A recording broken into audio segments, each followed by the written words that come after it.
Isang lasing na lalaki ang muntik na maiwang natutulog sa loob ng nasusunog na bahay sa Valenzuela. Buti na lang at nailabas siya ng kanyang mga kapitbahay. Balita hatid ni Bam Alegre. Tulala si Charlie Laban matapos masunugan sa Joaquin Street, Barangay Malanday, Valenzuela, pasado alas 2 ng madaling araw. Pero tila hindi ang pagkasunog ng kanyang bahay ang dahilan, kundi dahil may hangover pa siya. Lasing daw kasi si Mang Charlie at ayon sa mga kapitbahay, muntik pa itong maiwang natutulog sa loob ng nasusunog na bahay. Nag-umpisa pala yung apoy, wala eh.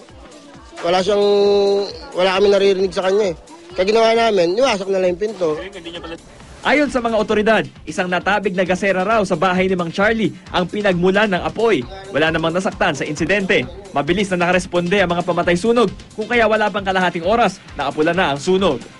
Nagsimula po yung sunog sa bahay ni Charlie Laban. Bali, nagsimula po ito sa gasera. Nasipa niya siguro dahil lasing nga yung tao. Kaya nagkaroon ng pagkasunog. Samantala si Mang Charlie, hanggang sa huli, tila wala pa ring malay sa mga nangyari. Hindi ko pa alam, sir, kung sunog yun. Hindi ko alam. Nakainom daw kayo, sir? Dito lang kami sa labas. Nakainom kami. Bam Alegre, GMA News.